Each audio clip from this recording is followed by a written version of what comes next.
안녕하십니까. 자, 이번 강의는 페이지 35페이지입니다. 법률행위 일반입니다. 총솔에서 법률행위 의 나와 있는데 저번 강의 때 했습니다. 자, 두 가지입니다.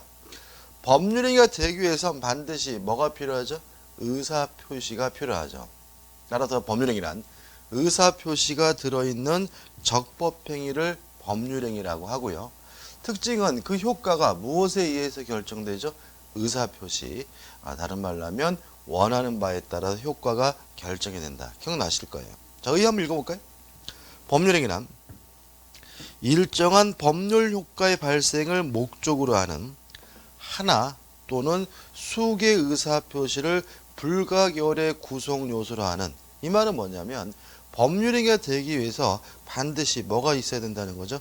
의사표시가 있어야 되는데 뭐라고요? 법률 요건이다, 이런 얘기고, 그 다음 2번 법률행위 의사표시에서 서설이 나오는데, 일단 의사표시에 의해서 효과가 결정이 되는 거니까 결국 의사표시가 무효면 법률행위도 무효가 될 것이고, 의사표시가 취소가 되면 법률행위도 뭐가 되겠어요? 취소가 되겠죠. 그래서 하단에 2번 의사표시와 법률행위 관계에서 법률행위가 되기 위해선 반드시 의사표시가 들어있어야 한다. 그죠? 법률행위는 법률 요건이니까 그 안에 있는 그 한 개 또는 수개의 의사표시는 뭐가 되죠? 법률 사실이다. 그 다음에 다번도 같은 취지죠. 그 다음에 라번 법률 효과는 의사표시에 의해서 결정이 되니까 의사표시가 무효면 법률행위도 무효고, 의사표시가 취소가 되면 법률행위도 뭐가 돼요? 취소가 된다는 말이 나와 있죠. 한번 읽어보시면 되겠죠. 자, 넘겨보시면 이제 법률행위의 요건 해가지고 36페이지부터 내용이 나오고 있습니다. 일단 의의가 나오고 법률행위의 성립 요건이 나와요. 자, 이런 얘기죠. 자, 법률행위가 성립되기 위해서는 어떤 요건이 필요한가? 그죠? 성립 요건이. 자, 우리가 지금 한 가지는 알고 있어요. 법률행위가 성립되려면 반드시 의사표시가 있어야 한다. 그죠? 근데 의사표시라는 것은 원하는 바, 바라는 바를 밖으로 표시하는 것이니까 원하는 사람이 있어야 되겠죠? 당사자가 있어야 되고요. 또 이런 건 의미 있을까요? 나 지금 무척 원하거든? 이런 건 아무런 의미가 없는 거죠. 뭘 원하는지 그게 있어야 되겠죠. 다시 말하면 원하는 바, 목적이 있어야 되겠죠. 따라서 법률행위가 성립되기 위해서는 가장 기본적으로 당사자와 의사표시와 목적 세 가지가 있어야 하는데, 이걸 뭐라 그러냐면 일반 성립 요건이라고 합니다. 그 다음 이제 2번 해가지고 특별 성립 요건이 나오죠. 여기서 이제 예를 보시면은 혼인신고, 질권 설정 계약에서 물건의 인도, 요거는 이제 중요하지 않아요. 자, 근데 우리가 특별 성립 요건 하면 반드시 여러분들이 개념적으로 떠나야 될 것이 뭐냐면 요물계약이라는 개념이에요. 우리가 나중에 계약법에서 또 다시 한번 자세히 설명드리겠지만, 요물계약이라는 것은 계약이라는 법률행위가 성립되기 위해서 일정한 물건이나 행위가 요구되는 계약을 우리가 요물계약이라고 합니다. 따라서 요물계약에서 요구하는 그 일정한 물건이나 행위는 계약, 법률행위에 뭐가 되는 거죠? 성립 요건이 되는 거죠. 그러면 요물계약이 뭐가 있느냐? 첫째, 계약금 계약은 대표적인 요물계약입니다. 따라서 계약금 계약이 성립되려면 실제로 그 계약금이 뭐가 돼야 되냐면 지급돼야 되거든요. 그러면 계약금 계약에서 계약금의 지급은 계약, 법률행위에 뭐가 되는 거죠? 성립 요건이 되는 거죠. 그 다음에 두 번째로 보증금 계약도 우리 통설이 요물 계약으로 봅니다. 따라서 보증금 계약이 성립되려면 실제로 그 보증금이 뭐가 돼야 돼요? 지급돼야 되겠죠. 그 다음 세 번째로 교재에 나와 있는 것처럼 대물 변제 계약도 대표적인 요물 계약입니다. 자, 왜 그러냐면 생각해 보세요. 대물변제라는 것이 뭐냐면 돈 대신 물건으로 갚는 거죠. 그죠? 그럼 예를 들어서 제가 1억을 빌렸는데 1억 대신 아파트를 주기로 하면 이게 뭐죠? 대물변제인데 아파트로 대신 주기라는 것만으로는 약속한 것만으로는 아직 돈을 갚은 게 아니거든요. 실제로 그 아파트를 넘겨줘야지만 재산권을 이전해 줘야지만 대물변제라는 계약이 성립되니까 요 대물변제도 요물계약이고 재산권의 이전도 법률행위에 뭐가 되는 거죠? 성립요건이 되는 거죠. 그 다음에 네 번째로 현상광고도 가장 대표적인 요물계약입니다. 따라서 현상광고에서 지정한 행위를 완성하는 것도 이것도 뭐죠? 계약 법률행위의 성립요건이 되는 거죠. 좀 까다롭게 느끼실 것 같은데 어렵지 않습니다. 우리가 어차피 나중에 계약법에서 내용을 아시면 쉽게 이해할 수 있는 거거든요. 그래서 실제로 여러분들이 여기서 가끔 시험 문제가 나오게 되는데 성립요건 하면 뭐가 팍 떠오를 필요가 있냐면 요물계약이라는 개념이 팍 떠오를 필요가 있고요. 계약금, 보증금, 대물변제, 현상광고는 뭐죠? 요물계약이기 때문에 그 계약에서 요구하고 있는 행위와 물건은 법률행위, 계약의 성립요건이라는 거 꼭 기억해 두시기 바랍니다. 그 다음에 이제 뭐가 나오죠? 3. 법률행위의 효력요건이죠. 자, 이런 문제입니다. 자, 이러한 요건을 갖추게 되면 법률행위로서 뭐가 되냐면 성립이 돼요. 성립됐다는 말은 결국은 이제부터 이것이 뭐란 얘기죠? 법률행위란 얘기잖아요. 따라서 이것은 무효일 수도 있고 뭐일 수도 있는 거예요? 유효일 수도 있는 거죠. 따라서 법률행위가 성립하고 유효하기 위해서는 또다시 요건이 필요한데 이걸 우리가 유효요건 또는 효력요건이라고 하는 거죠. 자, 당사자가 있으면 법률행위가 성립은 돼요. 다만 그 법률행위가 유효하기 위해서는 당사자에게 뭐가 필요하냐면 능력이 필요한 거죠. 무슨 능력이요?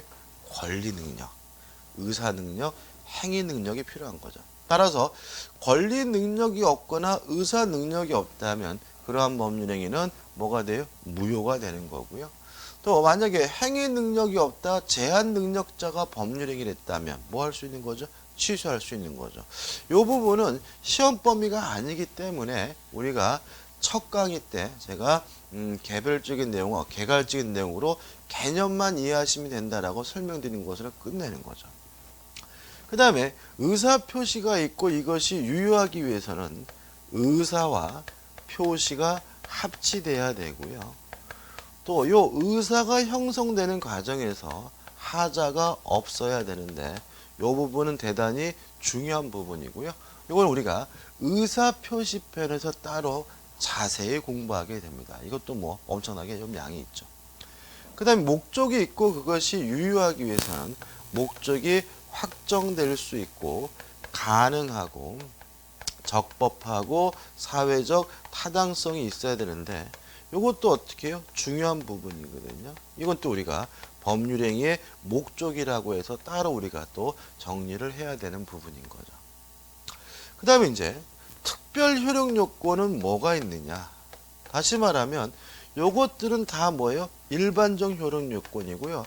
별도로 유효하기 위해서 특별히 유효하기 위한 요건이 뭐가 있느냐?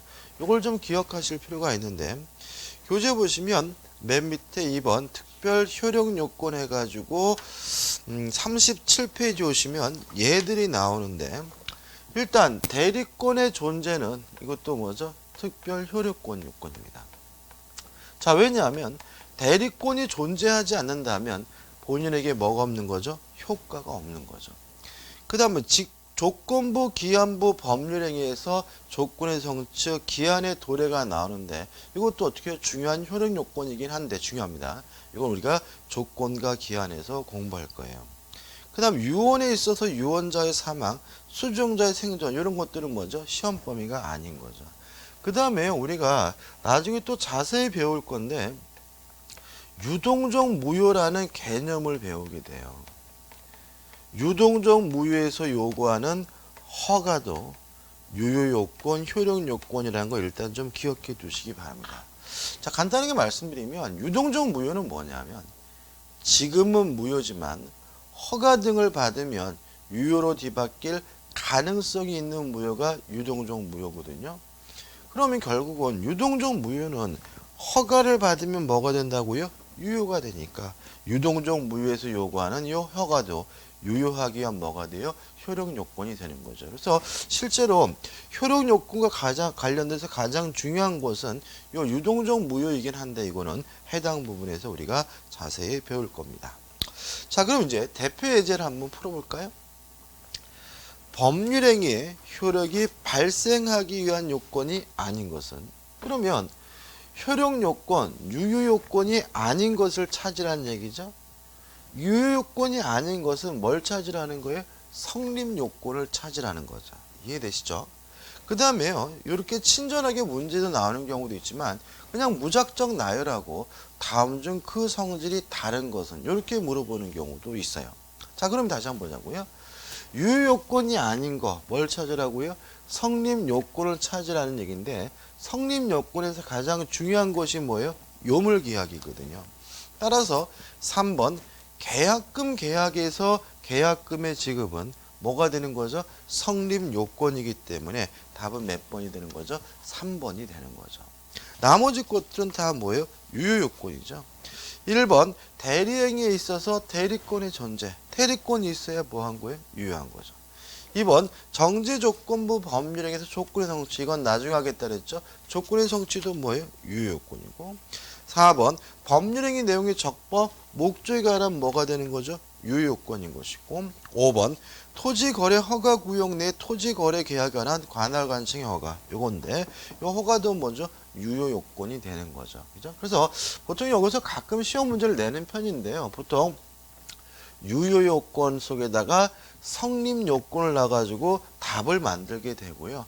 요 성립요건에서 가장 중요한 것이 뭐죠? 요물계약이기 때문에 요 네 가지에서 요구하는 계약금을 지급한다, 보증금을 지급한다, 재산권을 이전한다, 지정된 행위를 완료한다는 것은 법률행위의 성립요건이라는 걸 항상 주의하셔서 공부하시고 숙지하셔야 되겠죠.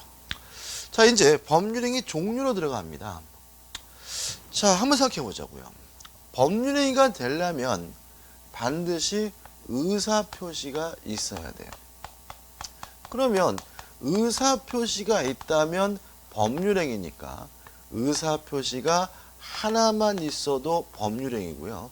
의사표시가 2개 있어도 법률행위인데, 하나만 있으면 성립하는 법률행위를 우리가 뭐라 그러냐면 단독행위라고 하고요.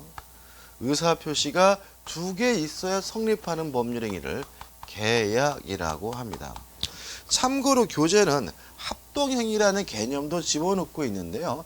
일단 시험 범위가 아닌 부분이기도 하고요. 최근에 우리 학설이 합동행위라는 개념 자체를 인정하지 않으려는 태도가 강하기 때문에 우리는 수험적으로는 법률행위 하면 단독행위와 계약 2가지만 생각하시기 바랍니다. 따라서 제가 합동행위를 설명을 안 드릴 거예요. 왜 안 드리냐면 모르는 게 여러분들에게 수험적으로 도움이 되기 때문에 그런 거니까요. 여러분도 법률행위 하면 무엇과 무엇이요? 단독행위와 계약 2가지만을 생각해 보셨으면 좋겠어요. 자, 그럼 다시 한번 보자고요. 의사표시가 하나가 있으면 단독행위, 2개가 있으면 뭐죠? 계약이에요. 뭔 소리냐? 한번 생각해 보죠.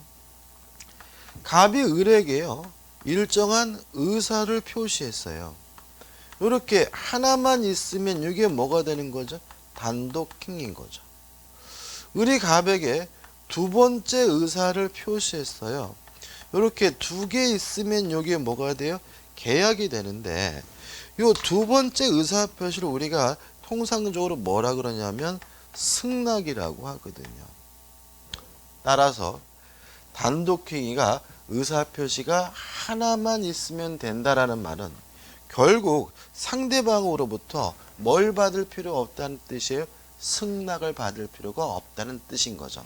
따라서 단독행위란 승낙을 받을 필요가 없이 일방적으로 하는 법률행위가 단독행위가 되는 거죠. 또 계약은 의사표시가 두 개 있어야 된다는 말은 결국 뭘 받아야 된다는 거예요? 승낙. 승낙을 얻어야 성립하는 법률행위가 뭐예요? 계약인 거죠. 자, 이 부분에서도 시험 문제를 가끔 최근 내고 있는 편입니다. 그래서 이제 시험 문제는 어떻게 나오겠어요? 다음 중 계약인 것은, 다음 중 단독행위인 것은, 또는 다음 중 계약이 아닌 것은, 다음 중 단독행위가 아닌 것은, 이런 형태로 시험 문제를 물어보게 되는데 은근히 아주 기본적인 건데도 불구하고 잘 틀리시게 됩니다.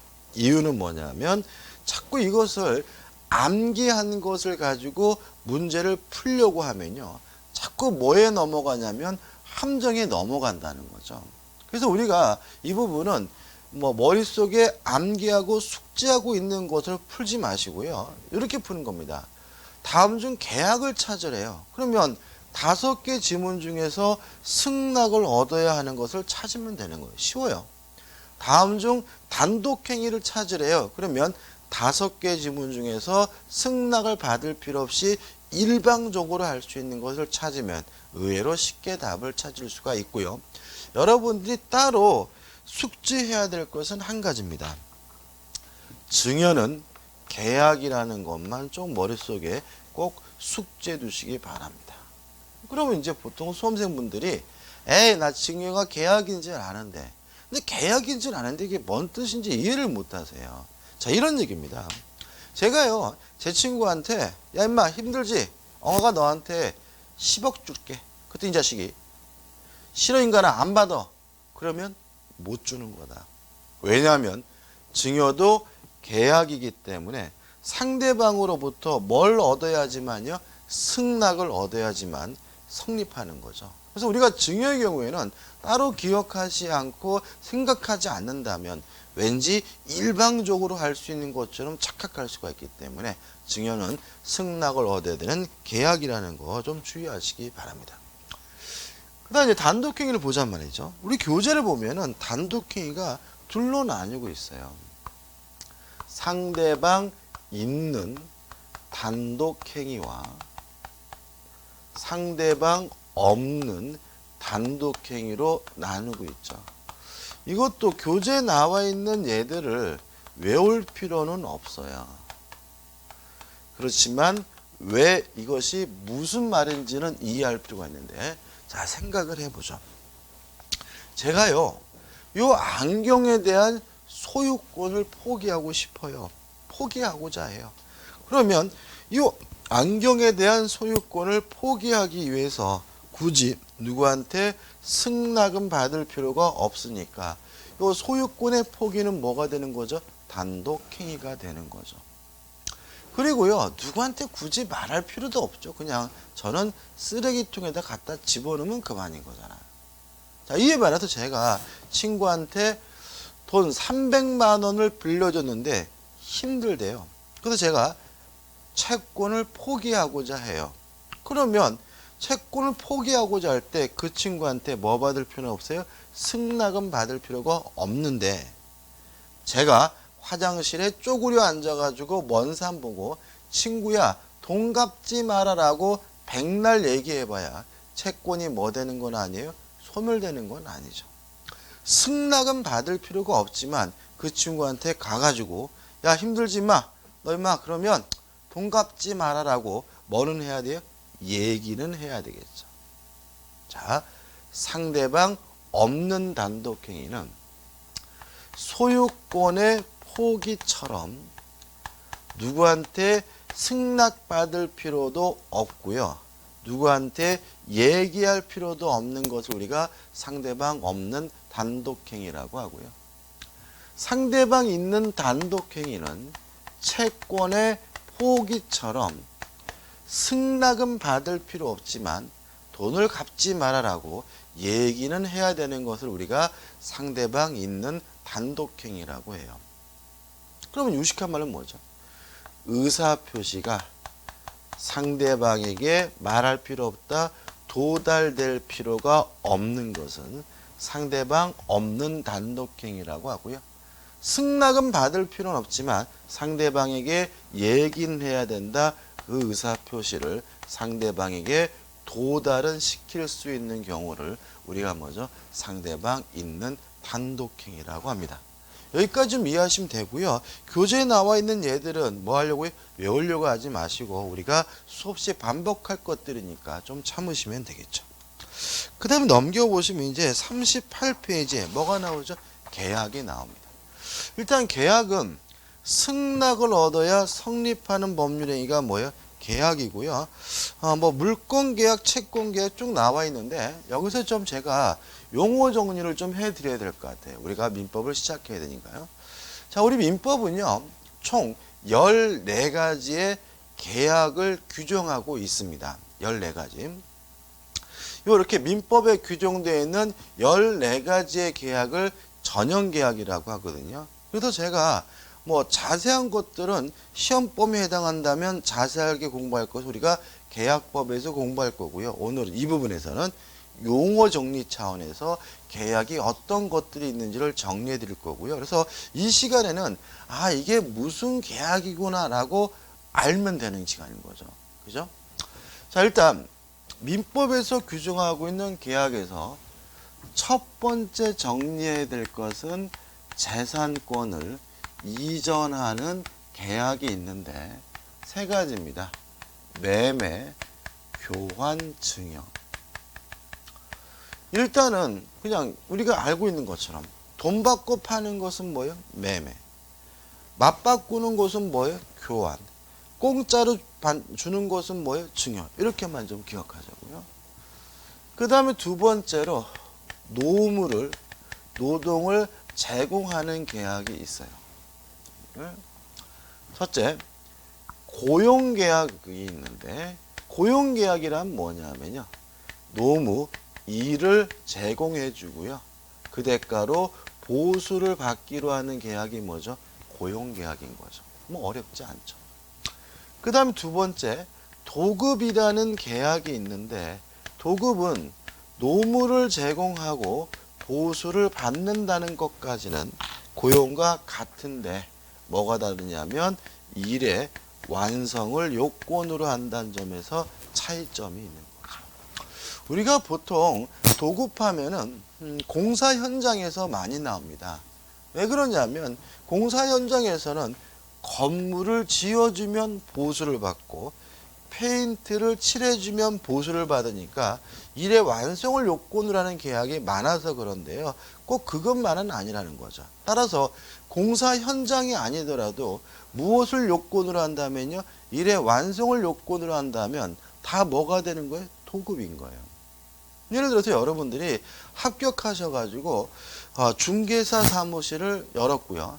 중개보조원을 고용하면서 열심히 한 달 동안 일하시면 제가 150만 원을 드립니다. 이렇게 계약을 했다면 그건 무슨 계약이 되는 거죠? 고용계약인 거죠. 근데 만약에 기본급은 없습니다. 당신이 열심히 일해가지고 거래계약을 성사시키면 중개수수료의 30%를 주겠습니다라고 계약했다면 그것은 고용계약이 아니라 도급계약이 된다는 거 항상 조심하시기 바라고요. 일을 맡기는 사람 우리가 도급인이라고 하고요. 일을 맡아서 해주는 사람 이 사람을 누구죠? 수급인이라고 한다는 것도 좀 기억해 두시기 바랍니다.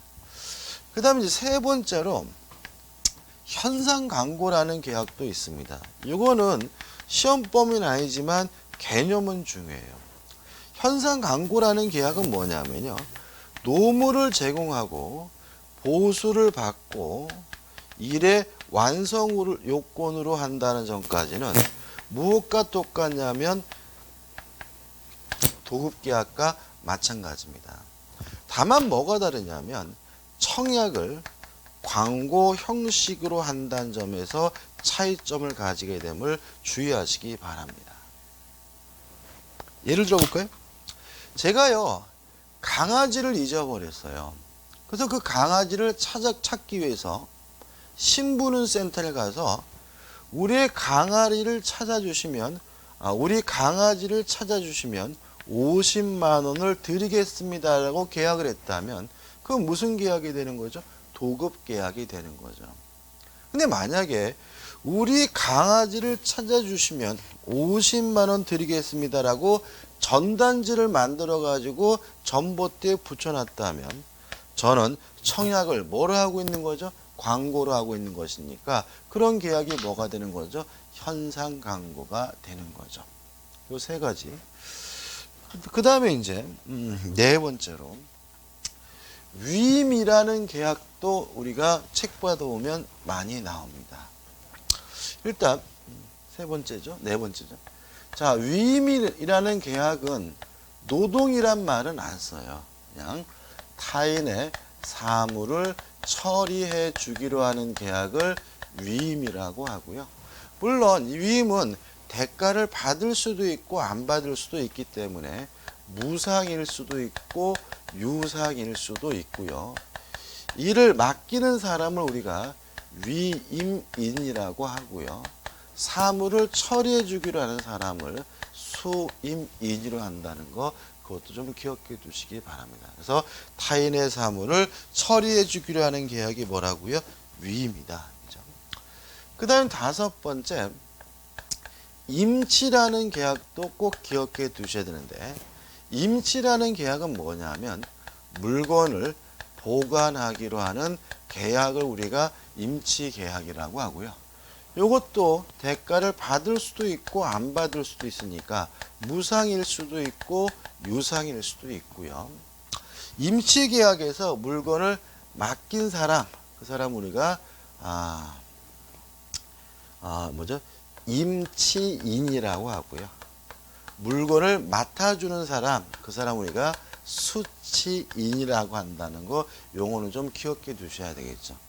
예를 들면 저는 개인적으로 젊은 총각이 여자 화장실 앞에 서 있는 걸 별로 좋아하진 않는데, 예를 들어 가지고 이제 둘이 데이트 하는데 여자분이 화장실 가시면서 오빠 내 가방 좀 맡아줄래? 라고 했다면 물건을 보관하기로 한 계약이니까 무슨 계약이에요?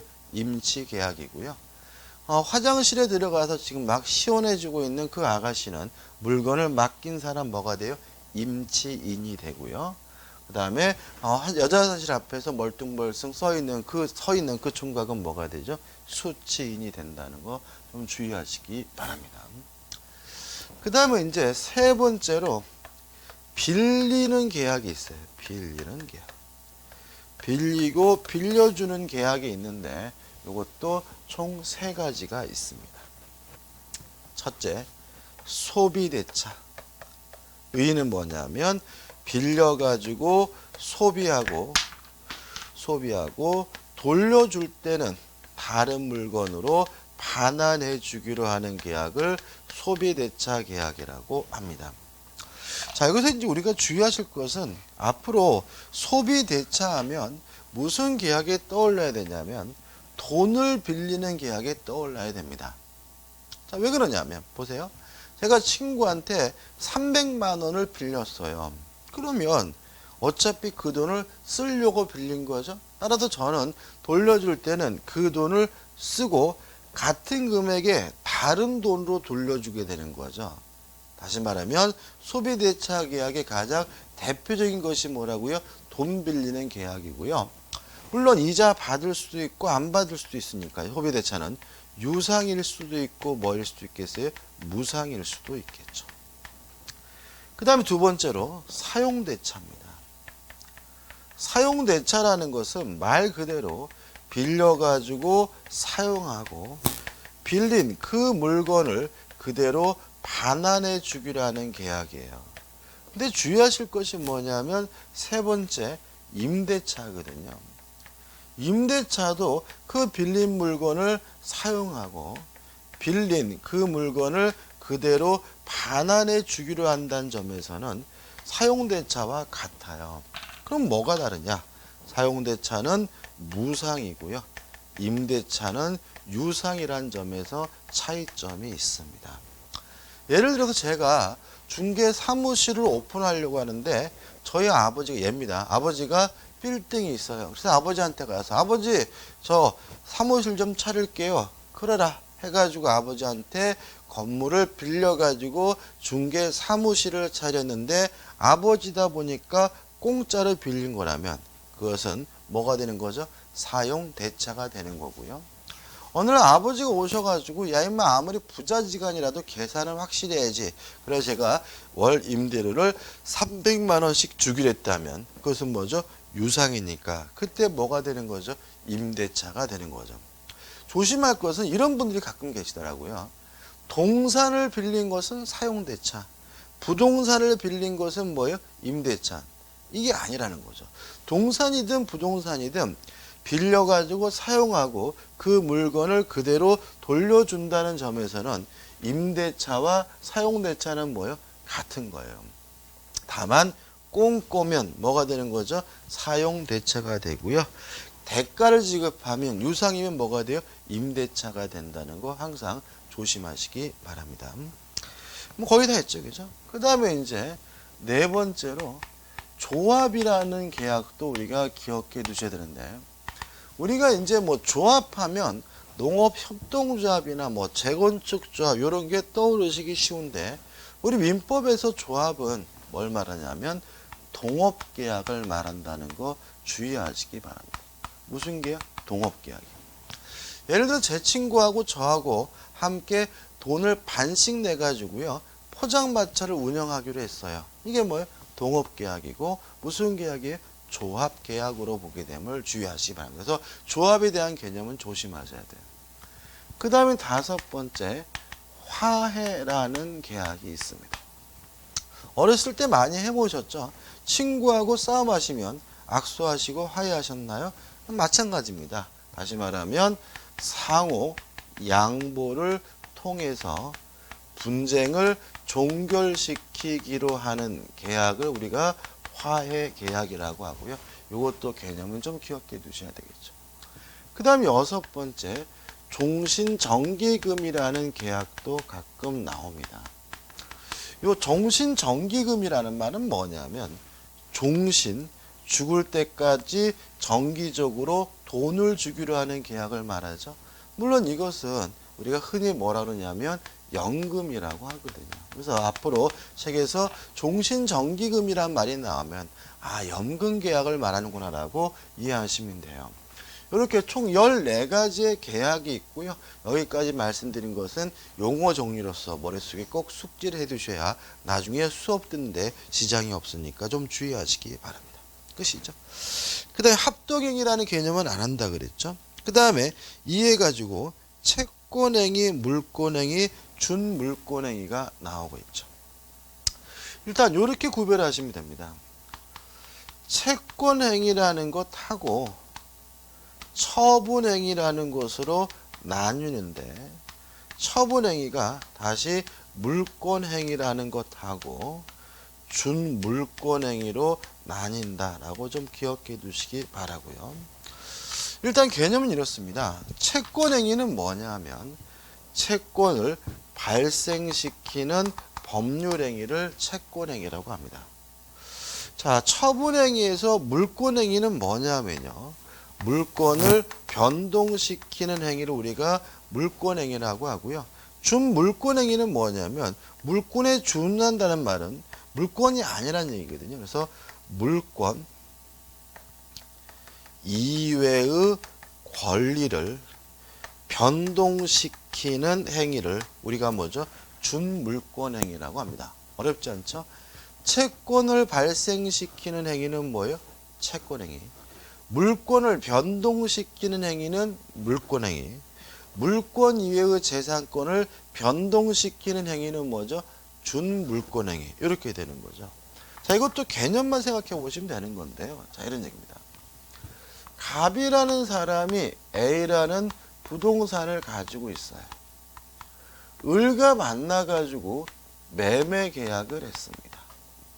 그러면 요 매매 계약을 하게 되면 을에게 소유권이 생기는 건 아니죠.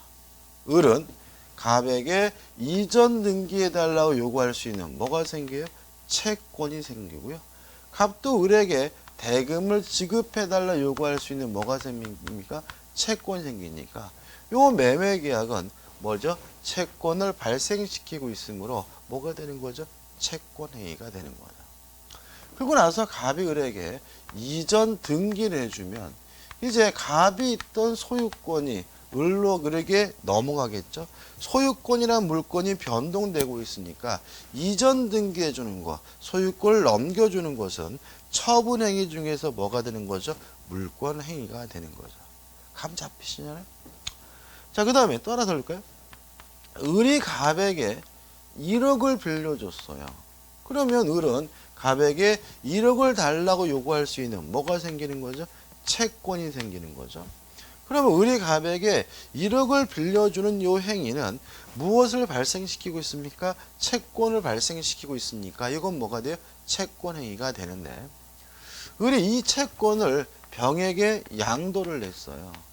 그러면 을이 가지고 있던 채권이 병에게 넘어가겠죠? 물권 이외의 재산권이 병에게 넘어가겠죠? 이런 것들을 우리가 뭐라는 거죠? 준물권행위라고 하는 거죠.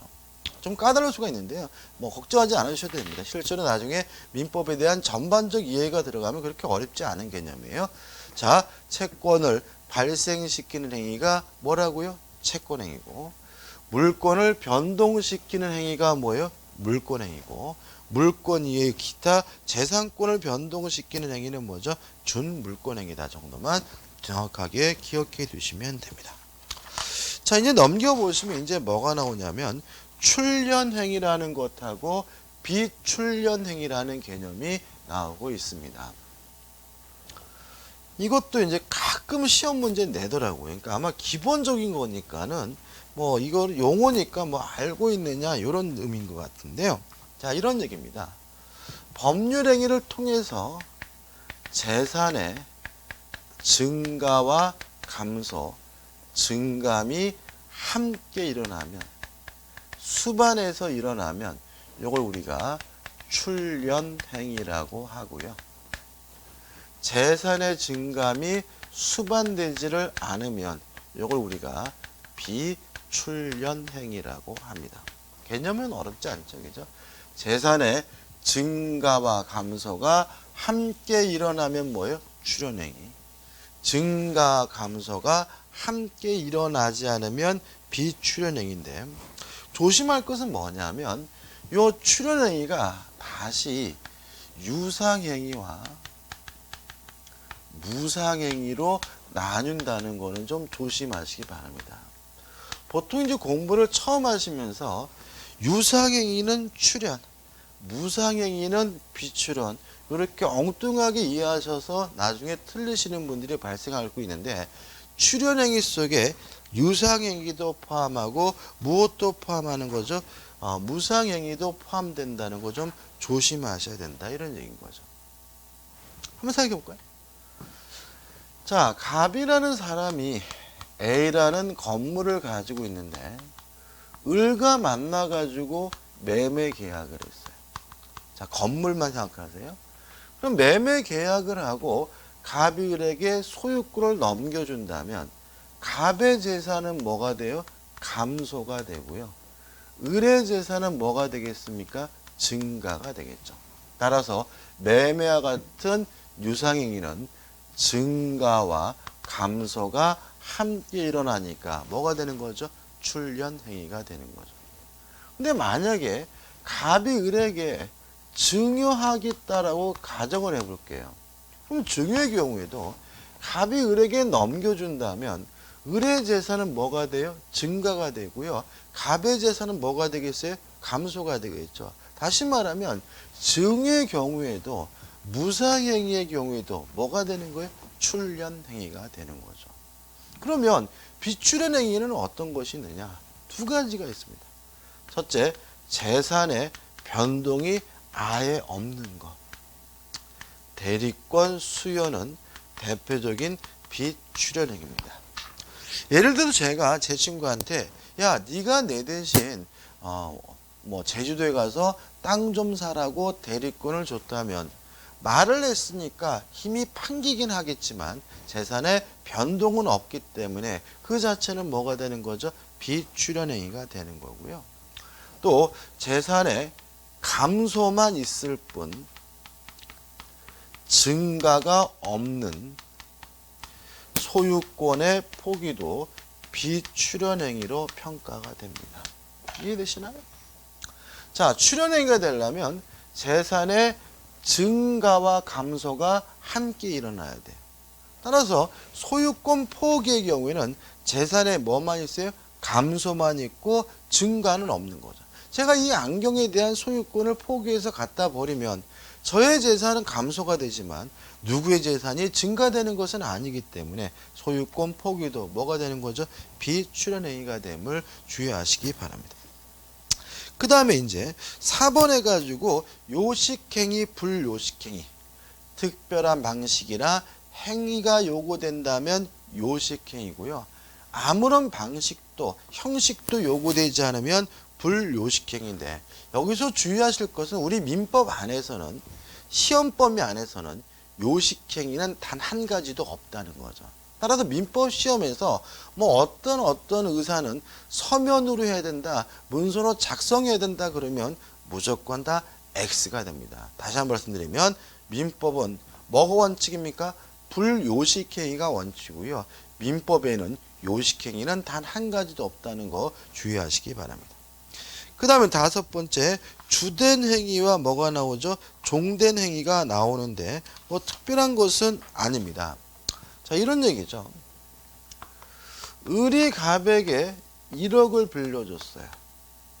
그리고 나서 갑 소유 A 부동산에다가 저당권을 설정했어요. 그러면 을의 입장에서는 행위를 뭐죠? 두 가지 행위를 한 거죠. 1억을 빌려주는 행위와 저당권을 설정해주는 두 가지 행위를 했는데, 돈을 빌려주지 않았다면 저당권을 설정한다는 것은 의미가 없는 거죠. 다시 말하면 저당권을 설정한다는 행위가 의미가 있으려면 을이 갑에게 돈을 빌려줘야 되는 거죠. 이런 것처럼 을이 갑에게 1억을 빌려주는 것은 뭐예요? 주된 행위고요. 그게 있어야지만 존재할 수 있는 저당권을 설정하는 행위는 뭐가 돼요? 종된 행위가 되는 거죠. 개념만 아시면 돼요. 그 다음에 신탁행위와 비신탁행위가 40페이지에 나와 있는데, 요거는 오늘 못합니다. 이거는 언제 할 거냐면 의사표시에서 통정허위 표시편에서 할 거니까요. 좀 참으시기 바라고요. 자, 이번 강의 여기까지 하고요. 다음 강의 때 이어서 들어가도록 하겠습니다. 감사합니다.